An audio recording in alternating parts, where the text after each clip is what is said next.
War is not only the science of destruction, it is also the science of healing. The tools and skills of modern combat medics are the result of thousands of years of military medicine evolving.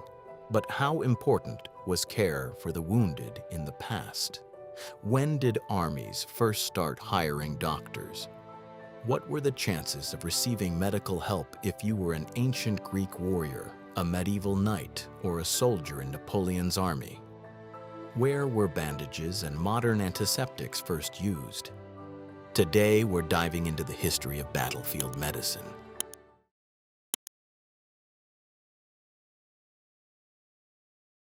This is Mesopotamia, the land where agriculture, the wheel, and writing were invented, and also the conscript army.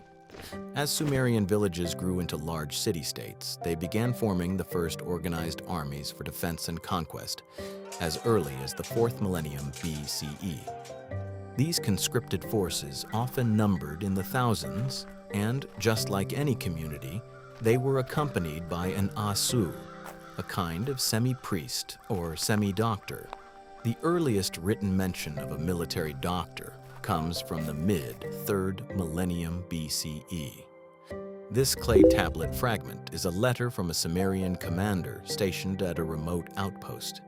He complains about crumbling walls and the lack of medical assistance. He begs his superiors to send him a stone mason and a doctor. In another tablet, there are complaints from soldiers. They complained about commanders who, during battle, left the doctors in the rear to avoid the enemy capturing valuable personnel. And on this stele from the same period, wounded or dead soldiers are depicted after battle. They were brought to one place. For what else, if not for burial or medical assistance? Both were the responsibility of the Sumerian medical service. We don't have direct evidence of full-time military doctors in ancient Egypt. Even so, many surviving medical papyri describe how to treat complex combat wounds and bone fractures. Modern scholars believe that Egypt's frontier garrisons could not have functioned properly without on-site medical personnel, and that military medicine was essential for maintaining such an expensive professional army. The official position of a full-time military doctor was established at the beginning of the 1st millennium BCE in Assyria. It was an innovation that placed the medic within the military hierarchy and bound his loyalty to the army with an oath. Assyrian military medics not only provided necessary assistance on the battlefield or cared for the wounded, but also ensured hygiene in the garrison or during campaigns, preventing outbreaks of epidemics. The Assyrian military medical service declined along with the state itself at the end of the 7th century BCE. How effective was military medicine in the ancient world?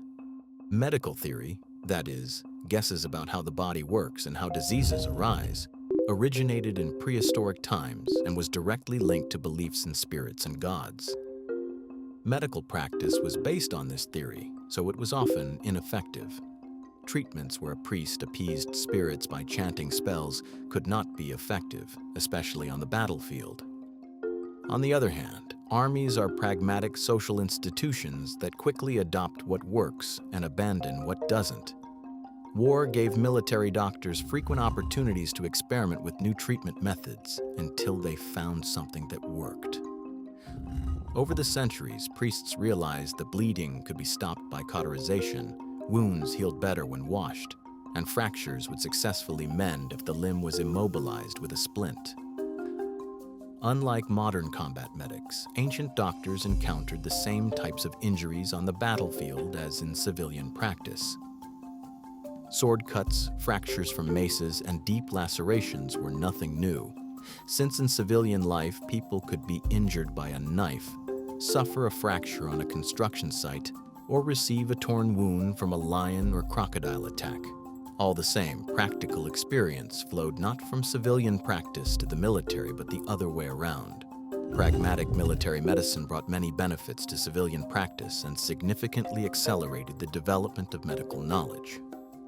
Primarily, the state of military medicine in a country depended on the overall organization of its army.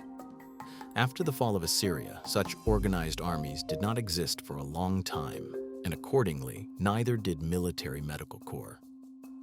Throughout the entire classical age, the armies of Greek city-states were less organized and mostly composed of militias. The logistic system of Greek armies was poor, and there was no actual medical service integrated into the military.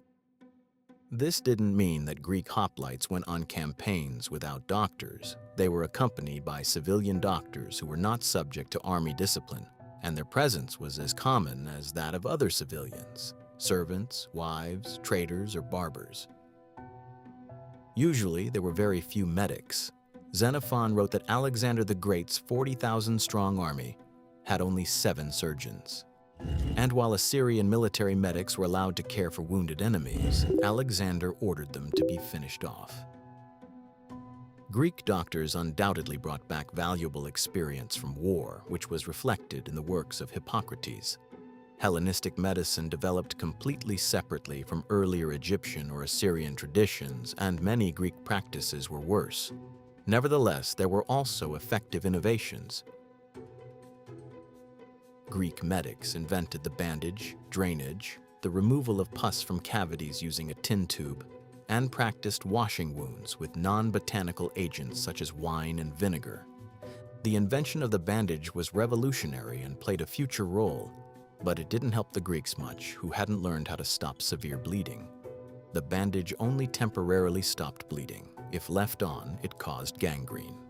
If removed, the bleeding resumed and the patient died from blood loss. A similar level of medicine existed in the ancient Roman army. For a long time, the army hired doctors on a case-by-case basis, but after a series of military reforms in the 1st century BCE and 1st century CE, things began to change. Now the legions were made up of professional soldiers who remained in service even during peacetime, rather than returning home for other work. To maintain the army's combat readiness, a permanent Roman medical corps was created under Octavian Augustus. A number of specialized medical roles were integrated into the military chain of command and covered a wide range of responsibilities, from examining recruits and maintaining sanitation in camps to evacuating the wounded, providing first aid, and organizing military hospitals. Each legion had a medical unit with up to 10 doctors, as well as orderlies and assistants. The unit was subordinate to a medical officer. During battle, the orderlies stationed behind the soldiers would immediately drag the wounded away, provide first aid, load them onto carts, and then deliver them to the camp where surgeons would take over. The Romans were far ahead of their time. They had triage, stationary military hospitals, and even continuing education courses for military medics. In addition to improved forms of medicine and the introduction of more effective botanical and non-botanical wound-washing agents, Roman doctors refined surgical instruments, began practicing wound suturing, and stopped massive bleeding with ligatures, tying arteries with thread. All the accumulated experience was compiled into large encyclopedic works by Galen, Soranus, Celsus, and Dioscorides. The latter spent most of his life on campaigns as a military doctor. With the fall of the Western Roman Empire, the military medical corps, along with the complex structure of the Roman army, ceased to exist. Civilian Italian doctors preserved the old medical tradition for a long time, but were hired by various armies only situationally. In the eastern part of the Roman Empire, which avoided barbarian conquests and is known to us as Byzantium, both theoretical materials and positions for staff doctors were preserved. Still, standardized medical units were restored in the 6th century. Each numerus, that is, a battalion of 300 to 400 soldiers, was assigned one general practitioner, one surgeon, and 10 to 20 orderlies who provided first aid in the heat of battle and immediately transported the seriously wounded to the camp. It is commonly believed that Byzantium had the first veterans' hospitals, where war invalids were treated for free throughout their lives. At a certain point in history, the Byzantine Empire had the highest level of both civilian and military medicine, inherited from the Roman Empire. Almost everyone outside of it relied more on mysticism and medical practice than on an empirical or pragmatic approach.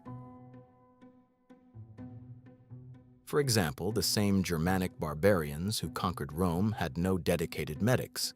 On the battlefield, they cared for their wounds themselves, and afterward they were treated by relatives or priest healers, typically using magic, sacrifices, and primitive herbal remedies. Gradually, during the early Middle Ages, the ancient theory of Greco-Roman medicine spread across Europe along with Christianity. And starting roughly in the 8th to 9th centuries, civilian medicine and medical education began to actively develop. Military medical corps like those in ancient Rome or Byzantium would not reappear until the 19th century. On the other hand, this does not mean that medieval armies lacked organized medical care. The Middle Ages are well documented, and through chronicles and sagas we learn about various combat wounds and battlefield medical practices. Armies were almost always accompanied by experienced surgeons who handled wounds and fractures of varying complexity well. Medical supply systems and the transportation of the wounded existed in one form or another and were situational.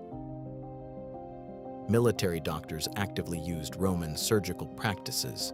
They knew how to clean wounds, stitch them, drain pus using tubes, set closed and open fractures, extract arrows, perform amputations, and operate on cranial injuries. In the 11th to 12th centuries, the first major scientific works on surgery began to appear, in which we see classifications of wound severity, detailed instructions for abdominal operations, and even anesthesia recipes. Throughout the Middle Ages, there was a growing interest among medics in developing all sorts of surgical and other devices. Individual master doctors created arrow extractors of various shapes and sizes, intricate tools for complex operations, and even movable prosthetics.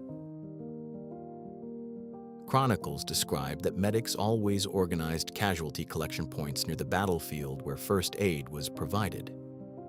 The role of medics evacuating soldiers to the camp could be performed by servants or fellow soldiers.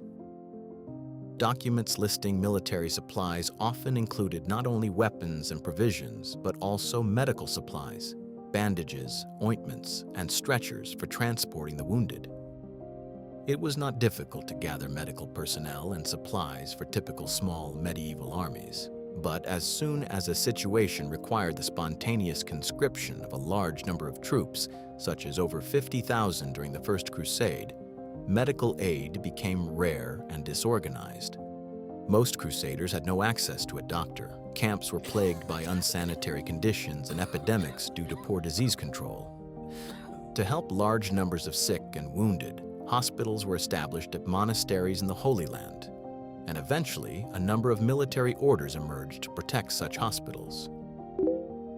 The Order of the Hospitallers, for example, established infirmaries and pledged to care for sick pilgrims and wounded crusaders.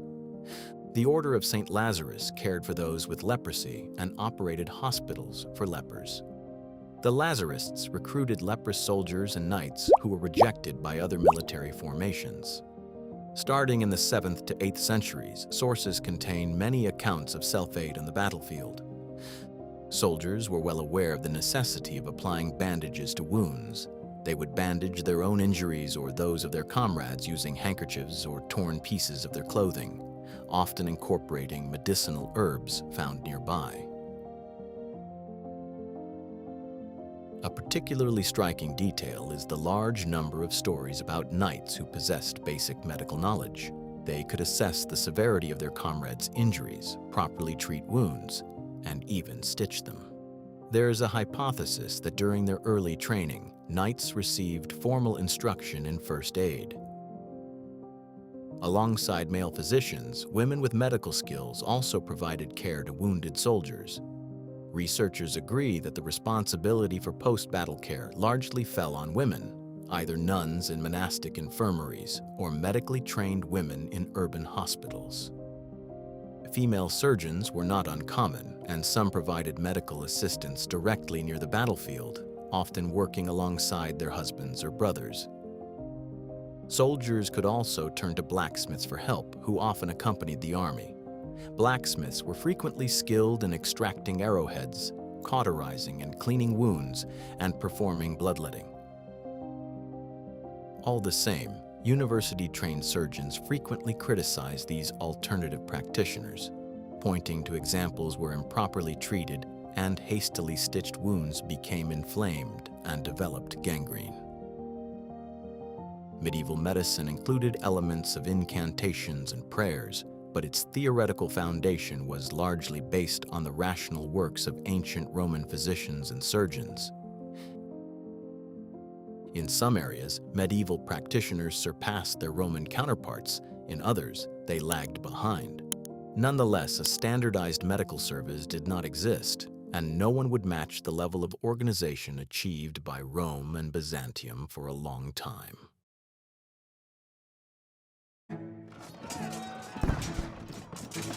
From the 16th century onward, the nature of warfare and military medicine began to change rapidly.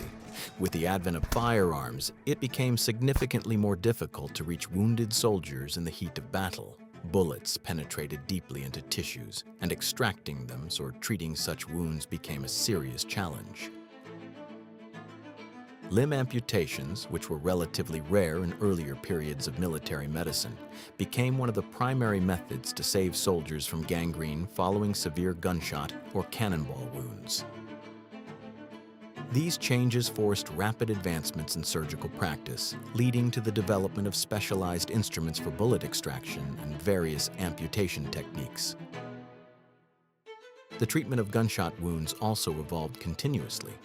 Initially, after bullet removal, hot elderberry oil was poured into the wound tract to stop bleeding and disinfect the area. Later, a more effective and less painful method was adopted, using ointments and compresses based on egg whites, animal fats, and plant oils, such as rose oil or turpentine. Frequent amputations forced military surgeons to reintroduce forgotten Roman tools, such as bandages for controlling bleeding, surgical clamps for blood vessels, a broader range of ligatures and surgical suturing techniques. The medical service in early modern European armies, much like in the Middle Ages, remained an important part of the military, but it lacked standardization. Doctors were still hired situationally and improvised evacuation methods for the wounded. Active experimentation with the treatment and aftercare of gunshot wounds often proved fatal for soldiers. Starting in the 17th century, European monarchs began to favor university-educated physicians over surgeons with questionable guild-based training. France was the first country to systematically integrate certified doctors into its army. As a result, sanitary conditions in barracks and military camps improved significantly, and more wounded soldiers recovered. A structured military medical service began to emerge, and physicians became part of the army's official staff. This practice quickly spread across Europe. By the early 18th century, dozens, if not hundreds, of state-run specialized military hospitals had appeared throughout Western Europe.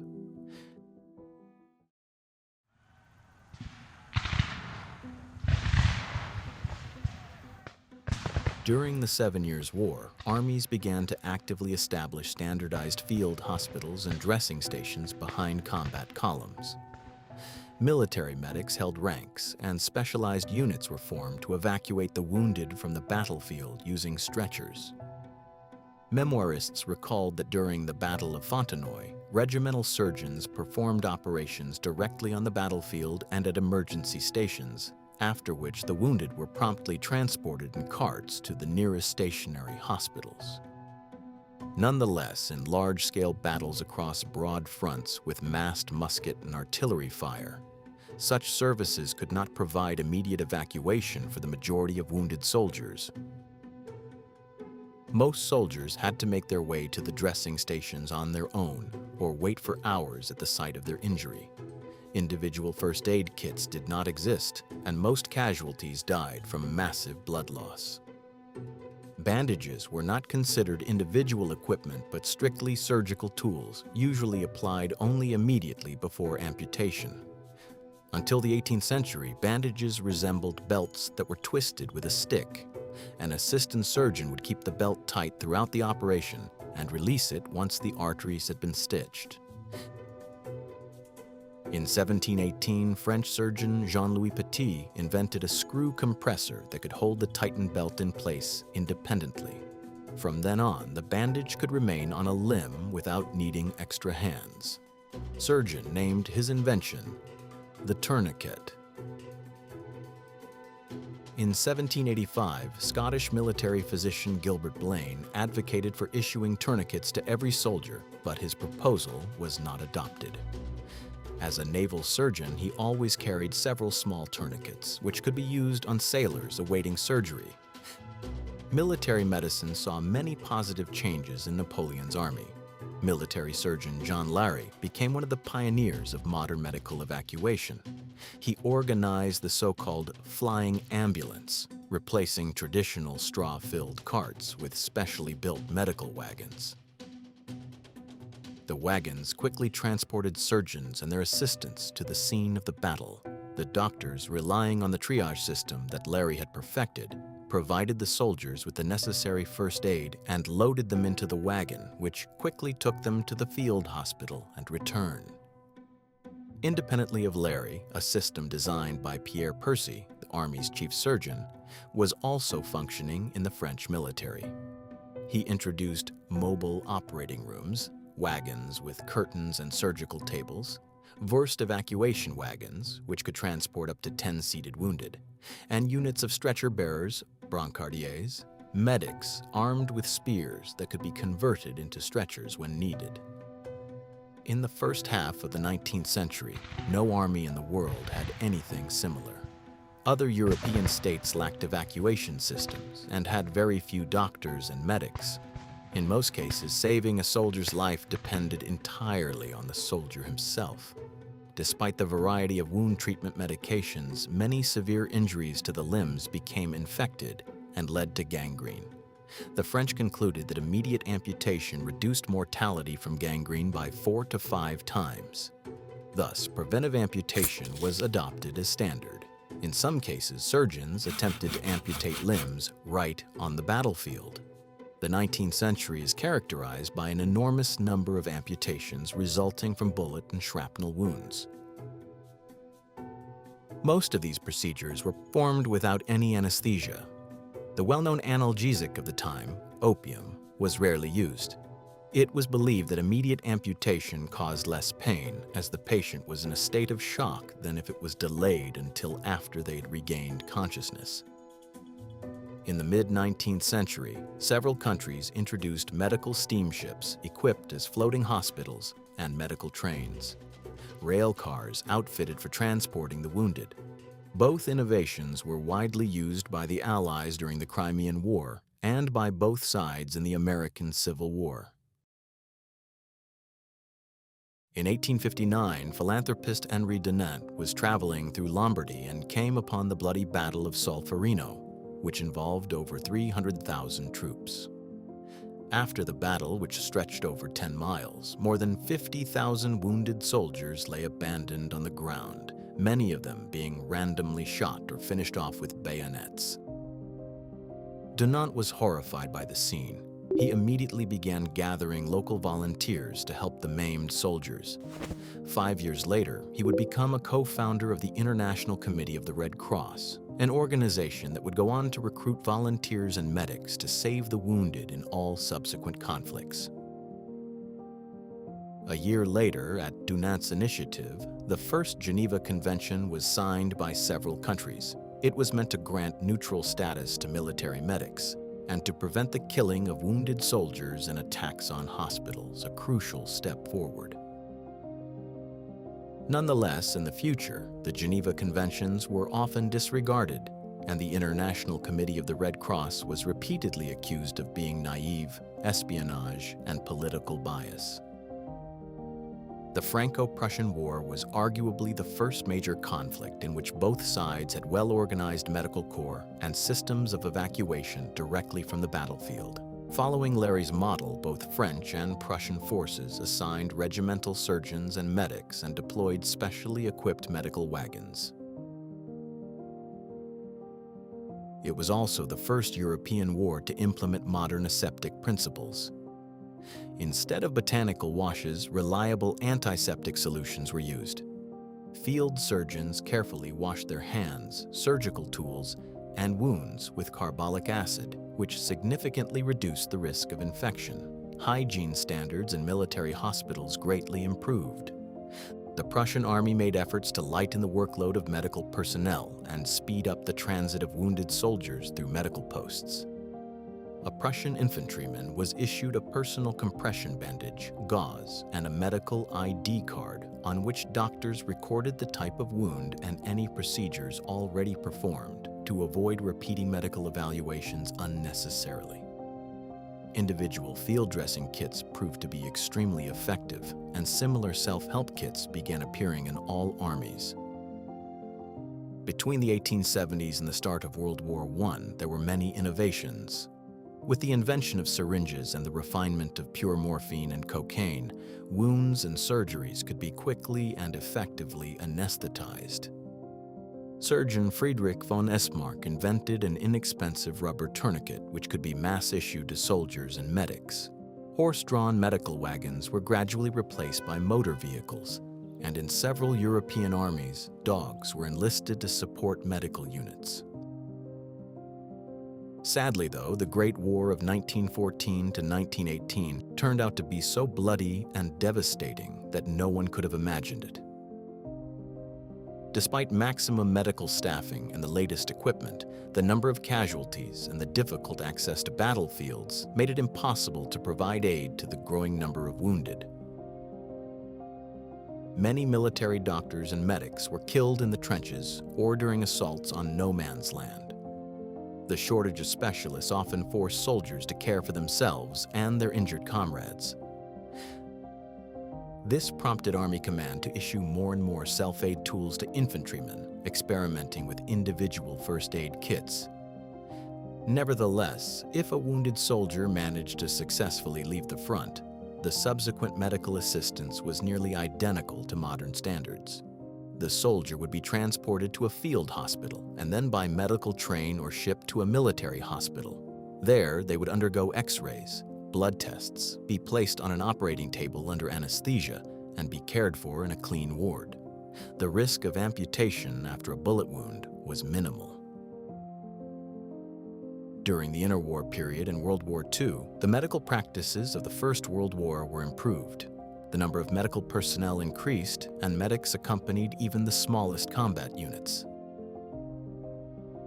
Surgical stations were moved closer to the battlefield.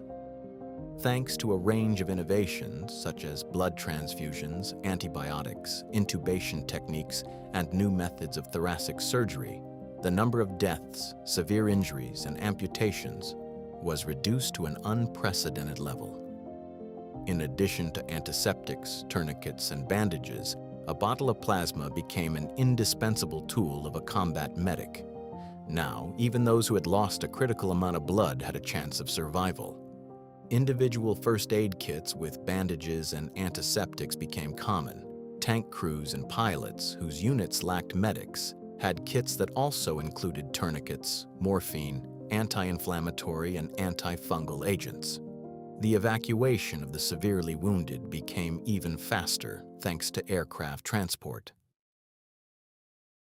In the second half of the 20th century, the concept of the golden hour emerged. Statistics showed that if wounded soldiers received necessary treatment within the first hour, up to 90% could be saved. After that hour, the survival rate plummeted to 10%. The main cause of these rapid deaths was massive blood loss, and for decades, armies experimented with effective individual hemostatic tools, many of which were either ineffective in solo use or extremely inconvenient. In 2004, during the so-called Global War on Terror, American soldiers began receiving combat tourniquets that could be tightened using a rotating windlass. This innovation allowed wounded soldiers to stop massive bleeding on their own, even using only one hand. During the first year of using cat-type tourniquets, combat application tourniquet, mortality from blood loss among wounded soldiers dropped by over 90%. In 2005, the cat tourniquet was recognized as one of the greatest advancements in pre-hospital care during the global war on terror, and it was listed among the top 10 military inventions. One of the modern battlefields where we can observe the functioning of contemporary military medicine is Ukraine's heroic defense against Russian invaders. In addition to government-provided supplies, concerned volunteers and charitable organizations are working hard to equip Ukrainian soldiers with high-quality tourniquets and first aid kits. The modern individual soldier's medical kit is arguably one of the greatest achievements in our history. Items that now fit in a soldier's pocket, like a nasopharyngeal airway, NPA, or an occlusive chest seal, were completely unknown not only to World War I and II soldiers, but even to surgeons of those eras. The armed forces of Ukraine have developed a robust system for casualty evacuation, using armored ambulances equipped with medical apparatus, helicopters, medical train cars, and civilian emergency vehicles, among others. Yet Ukrainian military personnel and inventors still have enormous room for experimentation and innovation. What began as isolated battlefield prototypes has evolved into a growing ecosystem of evacuation stretchers, ground drones, robotic casualty evacuation platforms, medical buggies, evacuation trailers, and other specialized vehicles. Many of these systems are now being used regularly on the front line, helping reduce risks for medics and evacuation teams. This reflects the unique adaptability of the modern army to specific challenges, and it is likely that some of these improvised innovations will stand the test of time and become an inseparable part of the military medicine of the future.